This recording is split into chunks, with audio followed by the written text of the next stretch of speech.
Hey, welcome back to the Lift Oneself podcast. I'm your host, Nat Nat, and I know it's been a minute since you've heard from me. I felt what I'm going to talk about today would be a good way to come back.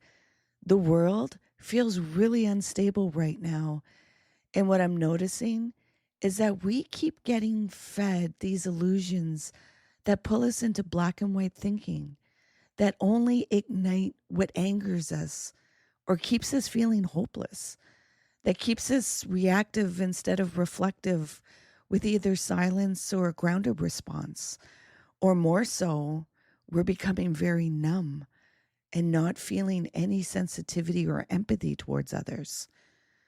What gets lost in all of that is critical thinking, the ability to slow down, see the whole picture, and actually stabilize ourselves instead of just being triggered by it. So that's what we're doing today.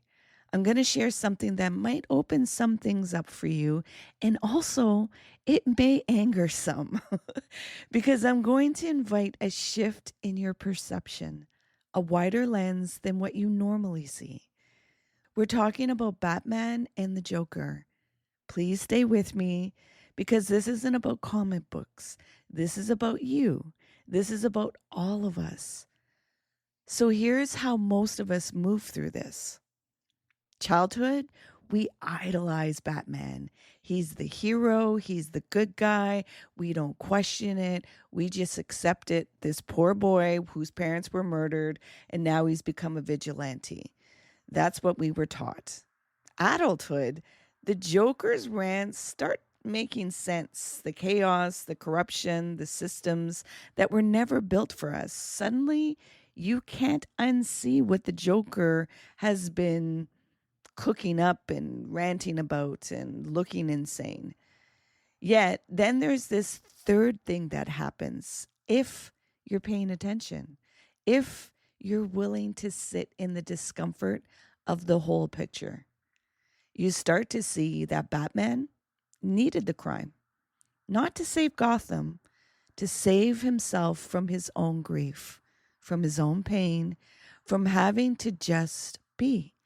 Denial was his drug of choice, hidden behind a mask. Because let's be real, he had every resource to create actual change. And he chose the cape instead because the cape gave him an identity the wound could hide behind. And here's where it gets uncomfortable because we were never meant to see that. We were handed a hero so we wouldn't ask harder questions. So we wouldn't look at the system Batman was actually protecting. So we would keep cheering and never notice that nothing was actually changing. The Joker gets dismissed as crazy, as chaos, because if truth actually landed, if we really heard what he was saying about corruption and broken systems, we might start asking questions that make powerful people nervous. Because if we acknowledge that society and systems are the cause of severe mental health challenges, then we can't keep pretending the problem is the individual. So one gets a cape and a symbol, and one gets a straitjacket and a label. That's not an accident. And if I'll be honest, I've had my own version of the cape, the mask, and the Joker. I think most of us have. Critical thinking asks us to hold both, not to glorify destruction, not to become the chaos, yet to stop outsourcing our discernment to whoever looks the most heroic.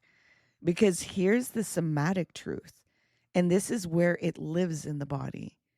We were conditioned to feel safe with the hero and unsafe with the disruptor. That's a nervous system response.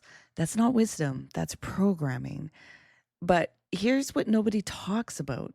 If Batman stops being Batman, who is he? I get we always say Bruce Wayne, yet in actuality, he's just a grieving boy in a cave with too much money and nowhere to put his pain. And that is terrifying because the identity the wound built has been keeping him together. The mask isn't just hiding his face, It's hiding the fact that without the mission, without the enemy, without the crime, without being needed, he would have to actually feel it all. And feeling it all might mean the version of himself he built to survive has to die. That's not just Batman, that's a lot of us. We don't let the wound heal because healing means the identity goes with it. And even when that identity is exhausting us, even when the cape is heavy, at least we know who we are inside it. Laying it down means becoming someone we haven't met yet. And that is the scariest thing of all. Real emotional sobriety means you can sit with the discomfort of contradiction. You can see Batman's grief and Batman's avoidance at the same time. You can hear the Joker's truth without becoming his destruction. You stop needing a clean hero to tell you what's real. Most of us have done our own version of wearing the cape, staying busy so grief can't catch us, staying in the helper's role so we don't have to face our own mess, keeping that fight alive because stillness feels like falling apart. Real change, inner or outer, asks us to lay down the identity the wound built.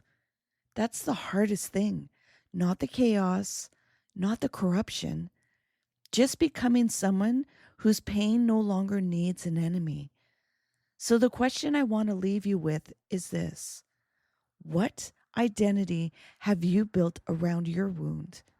And what would have to die for you to lay it down? Sit with that.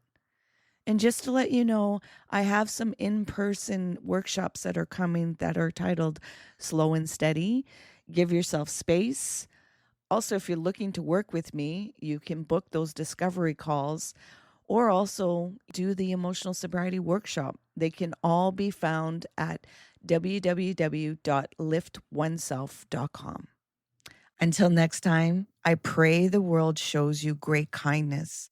And when it shows you pain, that you have the strength and resolve to show kindness to yourself.